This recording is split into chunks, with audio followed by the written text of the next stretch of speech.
Second বিষয় হচ্ছে আমাদের বাংলাদেশের নাম কি।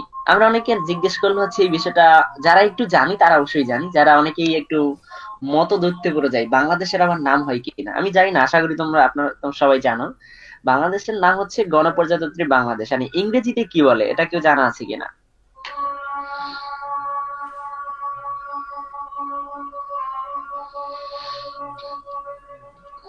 কারো জানা আছে? জি না ভাই। আচ্ছা, জানা না থাকলে আমরা বলবো যে আমরা জানি না। আসলে চুপ থাকা মানে হচ্ছে আমরা জানি এমনটা লক্ষণ, জানি কিন্তু বলি না। ঠিক আছে, এখন না থাকলে ইজিলি বলবো যে হ্যাঁ আমি জানি, এটা জানি না, কারণ আমরা এখানে শিখতে আসছি। আমরা সবাই জানবো না, এটাই স্বাভাবিক। জানবো না এটা স্বাভাবিক, না জানাটা অস্বাভাবিক কিছু না, এটা স্বাভাবিক আর কি। আচ্ছা, আমরা জানি না। বাংলাদেশের ইংরেজিতে নাম হচ্ছে the people's republic of Bangladesh. এখন এটা সংবিধান সংস্কার কমিশনের মানে নতুন একটা তারা নাম প্রস্তাবনা দিয়েছেন, জনগণতন্ত্রী বাংলাদেশ বা এরকম একটা নাম, আমি ঠিক হয়তো আমার মনে নাই, ওইটা আমরা পরে জানবো। বাট বর্তমান যে নামটা আছে এক্সিস্টিং সংবিধানে সেটা হচ্ছে গণপ্রজাতন্ত্রী বাংলাদেশ। ঠিক আছে, এখন এখানে বাংলাদেশের আয়তন নিয়ে দুইটা বিষয় আছে। তোমাদের স্লাইড থেকে একটা বিষয় কারেকশন করে নিতে হবে আর কি। এখানে যেটা দেয়া আছে বাংলাদেশের মোট আয়তন ১,৪৭,৬১০ বর্গ কিলোমিটার। এটা হচ্ছে বাংলাদেশের যখন আমরা জানি ছিটমহল বলতে একটা বিষয় ছিল আমাদের ১৯৭১ সালের স্বাধীনতা যুদ্ধের সময় বেশ কিছু অঞ্চল নিয়ে দ্বন্দ্বের প্রেক্ষাপটে। ওই আলোচনা আমরা এখন যাব না। যে ছিটমহল বলতে কিছু একটা আছে এটা আমরা জানি। এই ছিটমহল সমস্যার সমাধান হয় অনেকগুলা চুক্তির পরিপ্রেক্ষিতে ২০১৫ সালে শেখ হাসিনা আমাদের সাবেক প্রধানমন্ত্রী আর ভারতের প্রধানমন্ত্রী নরেন্দ্র মোদী দুইজনের মধ্যে সেই চুক্তিতে হচ্ছে ছিটমহল সমস্যার সমাধান হয়। তখন ওই ছিটমহল সহ আয়তন দ্বারা ১,৪৭,৬১০ বর্গ কিলোমিটার, কিন্তু হচ্ছে ওইটা এখনো গেজেট পাস হয় নাই। আর গেজেট পাস যদি না হয় সেটাকে বাংলাদেশের আয়তন বলা যায় না। তো সেই ক্ষেত্রে হচ্ছে বাংলাদেশের প্রকৃত আয়তন আগে যেটা আমরা জানি এখন পর্যন্ত ওটাই সঠিক উত্তর, সেটা হচ্ছে ১,৪৭,৫৭০ বর্গ কিলোমিটার। এটা হচ্ছে বাংলাদেশের একটা বেসিক ক্রাইটেরিয়া। ঠিক আছে, এখন বাংলাদেশের সাথে হচ্ছে আমাদের কয়টা দেশের সীমানা আছে? সীমানা আছে বেসিক্যালি দুইটা দেশের সীমানা আছে। একটা হচ্ছে ভারত, একটা হচ্ছে চীন। এই চীন না, মিয়ানমার। চীন বলতে একটা প্রদেশের সীমানা আছে, এটা পরে বলবো। এখন ভারতের সাথে আমাদের ৫টা রাজ্যের সীমানা আছে। এটা এখানে লেখা নাই, তোমরা এটা লিখে নিতে পারো। বাংলাদেশের সাথে ভারতের মোট সীমানা আছে হচ্ছে ৫টা রাজ্যের সাথে। এটা আমরা জানতে পারি।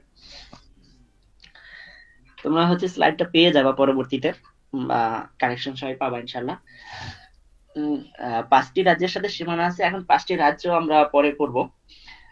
আর চীন আমাদের হচ্ছে মিয়ানমারের সাথে সীমানা আছে। মিয়ানমারের সাথে হচ্ছে দুইটা মিয়ানমারের প্রদেশ, মিয়ানমারের দুইটা প্রদেশের সাথে সীমানা আছে। সেই দুইটা প্রদেশ আমরা সহজে জানতে পারি। সেটা হচ্ছে একটার নাম চীন প্রদেশ, মানে প্রদেশটার নামই হচ্ছে চীন, চীন প্রদেশ। আরেকটা হচ্ছে রাখাইন। এই দুইটা রাজ্য, আরাকান রাজ্য আর কি যেটা, এই দুইটা রাজ্যের সাথে হচ্ছে আমাদের সীমানা আছে মিয়ানমারের। আর ভারতের ৫টা, ৫টা এখন বলে দেওয়া যায়। আর এখানে এই আলোচনা যদি করি তাহলে সেখান সাথে হচ্ছে আহ সেভেন সিস্টার্স বলতে একটা কথা আছে। সেভেন মানে সাত, মানে ৭ বোন। আসলে বিষয়টা এমন না। ৭ বোন হচ্ছে ভারতের উত্তর পূর্বাঞ্চলীয় ৭টা রাজ্য আছে।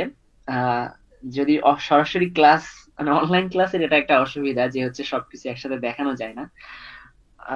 ম্যাপে কারো কাছে ম্যাপ থাকলে দেখতে পাবেন যে হচ্ছে ৭টা রাজ্য উত্তর পূর্বাঞ্চলের বাংলাদেশের সীমানা বেষ্টিত।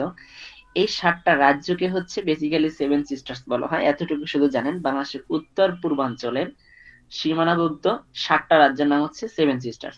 এখন আসি, এই যে আমরা দুইটা দেশে ভাগ করলাম এবং দুইটা দেশের সাথে আমরা ভারতের বললাম ৫টা রাজ্য সীমানা, মিয়ানমারের বললাম দুইটা, ভারতের হয় প্রদেশ, মিয়ানমারের হয় রাজ্য সীমানা।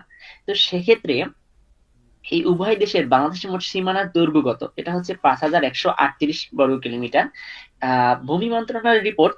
এটা হচ্ছে বাংলাদেশে বেসিক্যালি যেটা বাংলাদেশের বর্ডার গার্ড যারা পাহারা দেয়, সীমান্ত রক্ষী যে বাহিনী আছে, বিজিবি এখন পর্যন্ত।